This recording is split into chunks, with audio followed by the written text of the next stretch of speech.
Hello everyone, इस video में हम डिस्कस करेंगे सीडीपी के 30 क्वेश्चंस। और मैंने अभी रिसेंटली 2026 में सीटेट क्वालिफाई किया हुआ था और मेरे मार्क्स जो हैं वो 103 हैं और सीडीपी में मेरे 24 मार्क्स हैं। और मैं बताऊंगा इस वीडियो में कि मैंने क्या क्या कहाँ से मतलब स्टडी की थी और कहाँ से एमसीक्यूज़ और पीवाईक्यूज़ पढ़े थे। सबसे पहले मैंने हिमांशी मैम की जो 6 आवर्स की मैराथन वीडियो है, मैंने वहीं से पढ़ाई की थी और पुराने पेपर को एनालाइज़ किया था। बस वही किया है और बस वही है कि आपको बस कंसेप्ट क्लियर होने चाहिए। मैंने रिवीजन बहुत बार की थी, 5-6 बार। और ये मैंने पूरे नोट्स बनाए हुए हैं इसके। और भी मैंने जगह से मतलब हिमांशी मैम की वीडियोस मैक्सिमम मैंने देखी थी। जैसे यहाँ पे है, if physical development of child is delay then their social and emotional development get affected. तो ये जो स्टेटमेंट है ये ट्रू है और इस पे जो रीज़न दिया गया है वो भी ट्रू है। तो इस पे मेरे को 1 मार्क्स मिल गए थे। सेकंड, प्याजे के जो हैं कॉग्निटिव डेवलपमेंट, उसके बारे में क्वेश्चन पूछा हुआ था। तो जैसे मतलब जैसे वो इन्वामेंट से बहुत सारी चीज़ें सीखते हैं बच्चे जो हैं, तो उनको मतलब सोसाइटी से चीज़ें सीखेंगे या फिर फैमिली से चीज़ें सीखते हैं या स्कूल से सीखते हैं। तो वो उस पे एक क्वेश्चन आया हुआ था, तो वो भी मेरा ठीक था। कि और आपने जब भी पेपर देना है तो आपने बच्चे के चाइल्ड सेंटर के हिसाब से ही आंसर देने हैं। Teacher should avoid contribution group work and interaction among student and learning is a passive process. तो इसका आंसर था पैसिव तो नहीं हो, लर्निंग को हमेशा एक्टिव प्रोसेस में ही शो करना होता है। तो पैसिव तो एक नेगेटिव वर्ड है, तो पैसिव जहाँ पे भी आ जाए वहाँ पे नहीं करना होता। तो इसका फर्स्ट मैंने फोर्थ आंसर दिया था। रैपिड ग्रोथ, इसका मैंने फर्स्ट आंसर दिया था। When talking about difference expression that put the person head of the difference should be used, such as using the student with disabilities। तो इसका मैंने रॉन्ग आंसर कर दिया था क्योंकि उसमें प्रेशर बहुत होता है पेपर में। तो मैंने 20 मिनट्स में सीडीपी किया था, तो मेरा यह था कि मैथ्स पे मैं ज़्यादा टाइम दूंगा। तो इसका फर्स्ट आंसर है। सेकंड क्वेश्चन इन्होंने पूछा हुआ था कि children in middle school should be encourage to write about their emotions on a day. मतलब उनको एनकरेज करना चाहिए जहाँ पे भी पार्टिसिपेशन या फिर कुछ भी बच्चों को कंट्रीब्यूट करेंगे या फिर एक प्ले वे में अगर कुछ कोई भी एक्टिविटी होती है वहाँ पे वो चीज़ पॉजिटिव ही है और वो चीज़ हमने बोलनी ही है एग्ज़ाम में।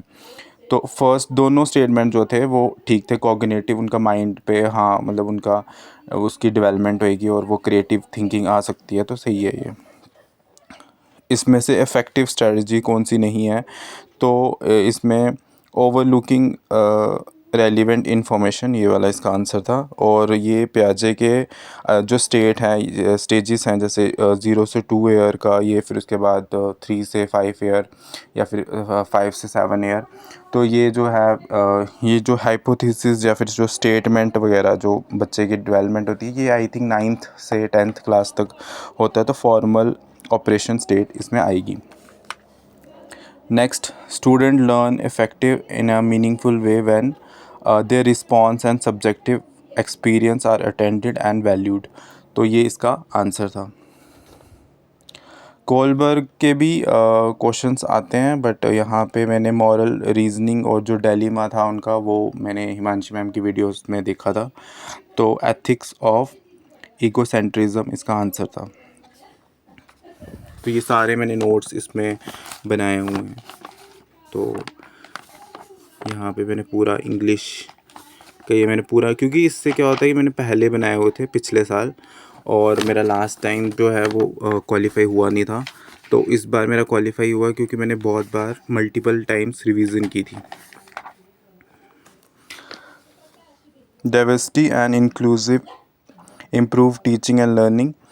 तो हाँ, ये सही है। और बच्चों को इनके एंगेज करना, ये भी क्रिएटिविटी को हेल्प करेगा। तो ये दोनों स्टेटमेंट सही थे, तो 11th का फर्स्ट आंसर है। Which of the following are effective teaching strategies diverse need of learner in a classroom. तो इसमें स्टैंडर्डाइज कभी भी पॉजिटिव वर्ड नहीं होता है, तो जहाँ पे भी स्टैंडर्ड लिखा होगा वहाँ पे आपने करेक्ट नहीं करना है उसको। तो बाकी जो दोनों ऑप्शन थे वो दोनों ठीक थे। इंडिविजुअलाइज्ड एजुकेशन प्लान और कंस्ट्रक्टिविस्ट थ्योरी कंस्ट्रक्टिव थ्योरी, इसमें आपका आंसर आएगा children have a tendency to behave in, ये वाला इसका फोर्थ आंसर आ जाएगा। और 14 का आंसर आना था फर्स्ट वाला। और ये स्टेटमेंट वाइगॉस्की का एक पूछा हुआ था, तो अंडरस्टैंडिंग और बच्चे को नेक्स्ट लेवल में पहुंचने में मदद करेंगे, ये इसका आंसर था। और इसका जो था क्वेश्चन नंबर 16 का, वो फर्स्ट आंसर था। Student feel more motivated to learn in a environment which ensure, तो इसका आएगा ए बिलोंगिंगनेस वाला भी आएगा और डी सेफ्टी वाला भी आएगा, तो इसका आंसर 2 हो जाएगा। उसके बाद moving from conservative education towards progressive education required shift from, ये मास्टर ओरिएंटेड गोल, ये मैंने आई थिंक सबसे पहले वो दूसरी नोटबुक है।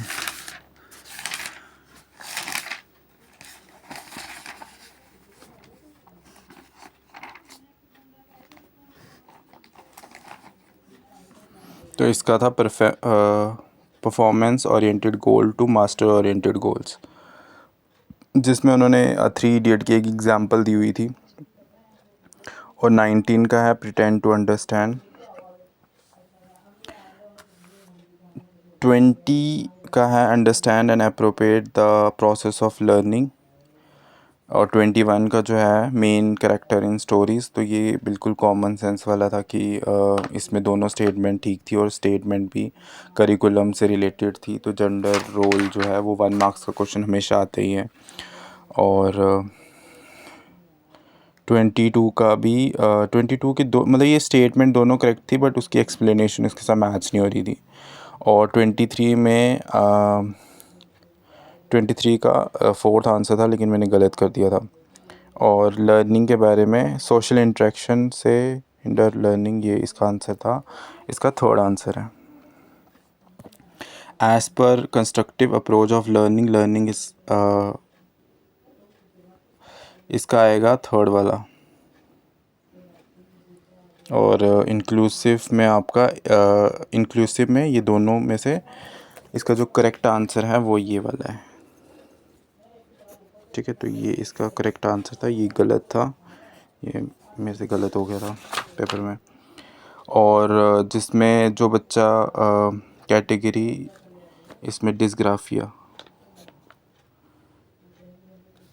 NEP के एक क्वेश्चन आते आता है, तो ये मैंने पढ़ा हुआ था, तो इसका आंसर है ये वाला।